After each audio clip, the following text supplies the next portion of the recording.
My question for you is, we've mentioned before that you found kink later in life than I did.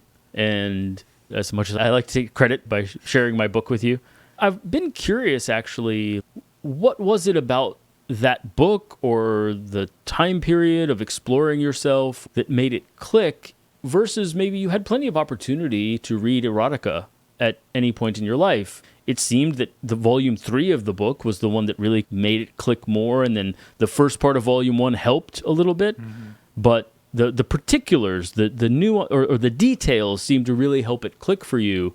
But there's a world of erotica out there. Like, you could have read that at any time. So why was it these details? What was it that made it really explode in your head? Every person's discovery of kink for themselves is going to be very different, right? And I discovered it in my 40s, right? So that's pretty late. And I've been sexually active for obviously longer, a little longer than that.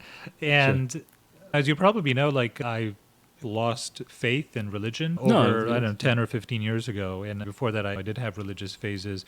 And one of the things that you do when you go into the material atheism, I think a lot of people go into that, is they lose a sense of a hierarchy of values, that there isn't such a thing as should at all. And I was very much cut from this sort of cloth, even though it's not something that happens explicitly. It's very hard. Your hierarchy of values are strained when you don't believe in anything at all. When you believe it's all nihilism all the way down and everything is meaningless, then hierarchy of values is meaningless as well. So what that ultimately means is that there's no right and there's no wrong and there's no should. And so then you start to get your cues on what moral behavior, quote unquote, should be, because we're all still hungry for a hierarchy of values, even if mythologies, that we've inherited have collapsed, we're still looking.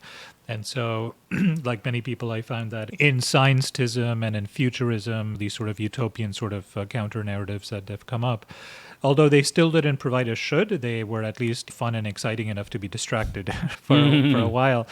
And then I did a slow frog march back into spirituality. I still refer to myself as an atheist, although that word doesn't feel right anymore. I'm certainly not like a believer in any God, and I don't have any worship traditions that are specific to a religion or anything, but as I'm still very highly spiritual. But then one of the things that happens, that when you start getting back into this notion of, no, there is such a thing as a hierarchy of values, then you start thinking about what do you put in the should bucket. You have to start thinking about, start doing the work of, okay, I can't just live in empty moral space. I need to have a hierarchy of values. I need to have a should. There should be some moral imperatives here.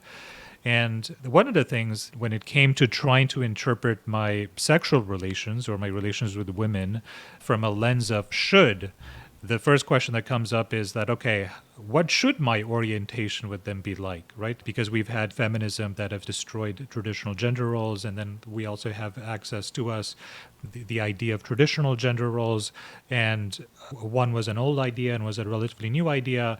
And since I've come back to spirituality, I've had some more respect for the older ideas, because I'm like, well, they've been around for a long time. Let's revisit them and see if there's any baby to be drawn from the bathwater over there.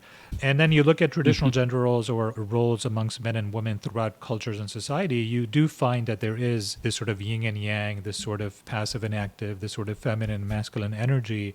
And that just sort of seemed right to me. Right now, I'm not going to have a philosophical construct to defend that, right? To some extent, a hierarchy of values is... Yeah, it felt right. A hierarchy of values... For you, and for you personally, right? Yeah, for me personally. A hierarchy of values, it just sometimes feels like, oh, this seems to be the right way to orient yourself to life, right? And then once there was that conversation opened up at all, leaning into the idea of wanting to be a traditional masculine male, which is the provider, the protector, the one who would stab an aggressor with a sharp shard of glass if he ever broke into my home, or shoot him if I had a gun.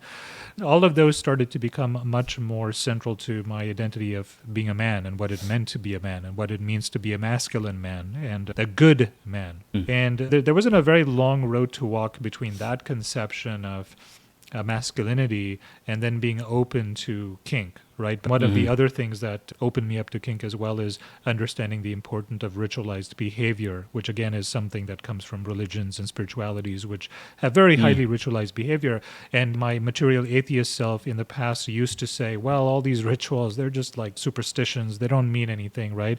But now I understand them as enacted analogies, right? They are actually embodied ideas, right? Sure. And therefore extremely powerful. They provide a lot of transformative potential. And once I understood that kink was ritualized behavior that was trying to be an enactive analogy for certain very deep-seated Jungian archetypes, right? You know, when you're a material atheist, none of this means anything to you, right? This is all bullshit, right? Because there's no should in any of this. There's no hierarchy of values in any of this. So I don't know. It's a very weird road to kink is through spirituality. No, I don't think that's weird at all. I think, okay, maybe most is an extreme statement, but many people have described BDSM as a spiritual experience. It's a very common experience of BDSM that is not well known outside of BDSM, right? Within BDSM circles, it's actually not bizarre to speak of that in spiritual terms. Outside of BDSM, people get confused by what I call the smoke and mirrors. It's the whips and chains, and those are decorations. But what's actually happening, why those are there, what those are in service of, is what I love the language you use. I actually haven't heard that before. An enacted analogy, and that's exactly right. It's an enacted analogy for the underlying psychological processes, and to feel out what that means. And I think this touches even on something we talked about in a previous question, is the notion of accepting that what fits me, what makes sense to me, is to believe in some way that men should be men in these traditionally masculine ways and women should be women in these traditionally feminine ways. And that's not hostile to the notion of also saying, I would not want to live in a country where that were governmentally enforced.